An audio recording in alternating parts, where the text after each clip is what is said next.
Paz do Senhor a todos vocês, que Deus abençoe a vida de vocês. Eu estou aqui para dar uma saudação e, apesar da minha alegria ser grande de estar aqui, a palavra não é muito fácil de engolir.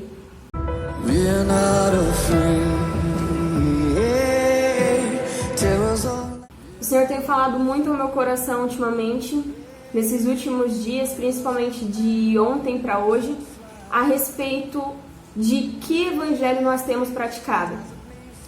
Eu utilizo as redes sociais, assim como a maioria das pessoas, eu acredito, a maioria dos irmãos, e eu tenho visto as pessoas viverem um evangelho que não bate com o evangelho da Bíblia. Eu tenho visto jovens pregar um evangelho que não é o evangelho 100% verdadeiro.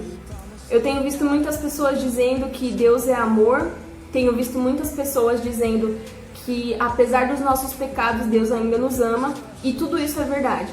Mas essas pessoas se esqueceram de contar a outra parte da história. O evangelho que nós servimos é um evangelho onde tudo é ao contrário. Onde o que quer ser maior tem que se fazer menor. Onde, se você não ama o rei, acima de tudo, você não é digno dele. E eu gostaria de compartilhar uma mensagem com os irmãos que está em Romanos, no versículo 6.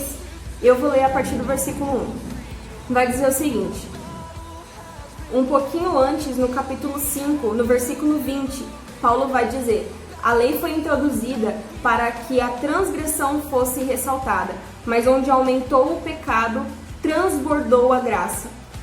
E aí ele começa o versículo 6, o capítulo 6, falando de uma coisa que nós precisamos ouvir, nós realmente precisamos ouvir hoje, principalmente a minha geração e a geração que veio depois de mim, que diz o seguinte, Romanos 6, versículo 1. O que nós diremos então? Continuaremos pecando para que a graça aumente?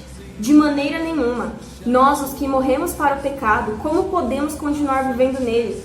Ou vocês não sabem que todos nós que fomos batizados em Cristo Jesus, fomos batizados na sua morte?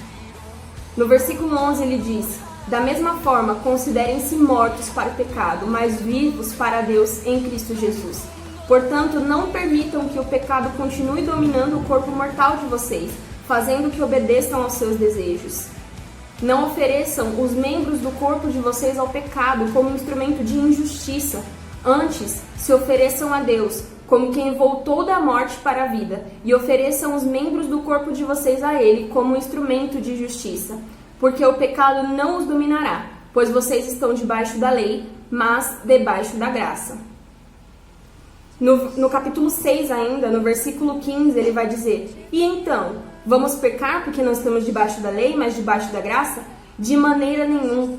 Não sabem que quando vocês se oferecem a obedecer alguém como escravos, tornam-se escravos daqueles a quem obedecem? Escravos do pecado que leva à morte ou da obediência que leva à justiça? Mas graças a Deus, porque embora vocês tenham sido escravos do pecado, passaram a obedecer de coração a forma de ensino que foi transmitida. Vocês foram libertados do pecado e tornaram-se escravos da justiça. Versículo 20. Quando vocês eram escravos do pecado, estavam livres da justiça.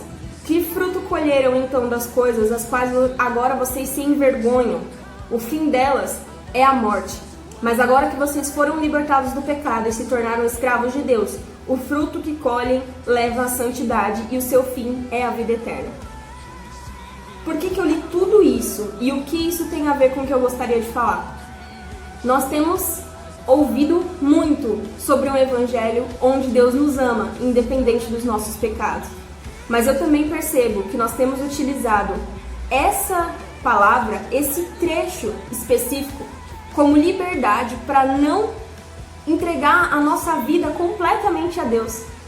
Eu vejo que a minha geração, principalmente, não entende o evangelho como um evangelho de sacrifício, de renúncias. Em Lucas 14, no versículo 25, Jesus vai dizer que aquele que não aborrece pai e mãe por causa dele não é digno dele. Quem ama mais outras pessoas do que a Deus não é digno de seguir o evangelho. A palavra de Deus nos requer tudo. O evangelho nos requer tudo na nossa vida. Mas hoje, nós queremos seguir a Jesus esperando apenas que Ele nos ame. Quando a gente tem esse tipo de atitude, a gente está demonstrando que não amamos a Deus. Não temos uma relação de amor e gratidão ao nosso Pai. Porque sim, Ele nos ama, independente de qualquer coisa, e perdoa os nossos pecados.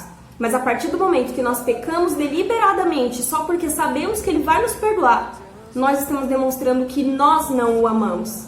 Nós estamos abusando da paciência e da graça e da bondade de Deus. Deus é justo e Ele continua fiel, mesmo quando nós somos infiéis. Mas tentar a Deus com as nossas atitudes, sabendo que Ele vai nos perdoar, demonstra que nós não o amamos. O evangelho que eu conheço é o evangelho pelo qual muitas pessoas morrem. Aproximadamente 650 pessoas por dia morrem pelo evangelho. Pelo evangelho que a maioria de nós não dá valor. Pelo evangelho que a maioria de nós não está disposto a sacrificar nada. Nós não sacrificamos um namoro por causa do nome de Jesus. Nós não sacrificamos um emprego por causa do nome de Jesus. Nós não sacrificamos a nossa popularidade pelo nome de Jesus. Nós não sacrificamos nada. Para nós, é como se o evangelho não custasse nada. Mas não é assim que ele é. Que a gente possa entender que servir a Jesus é renúncia. Jesus disse: se quiser vir após mim, tome a sua cruz. Renuncie, negue a si mesmo. Tome a sua cruz e venha. O evangelho é o lugar onde você nega a sua própria vontade. E infelizmente eu não tenho visto isso. Que o Espírito Santo de Deus possa tocar o nosso coração para que a gente abra os nossos olhos e entenda que se nós estamos vivendo uma vida confortável, onde todo mundo nos ama, nós não entramos em desconforto com ninguém. Nós não sacrificamos nada a Deus. Nós não somos perseguidos ou odiados pelas pessoas. Nós estamos vivendo um evangelho que é completamente o contrário da palavra de Deus. Que você possa entender que o evangelho requer alguma coisa de nós. Ele requer toda a nossa vida e tudo que nós somos.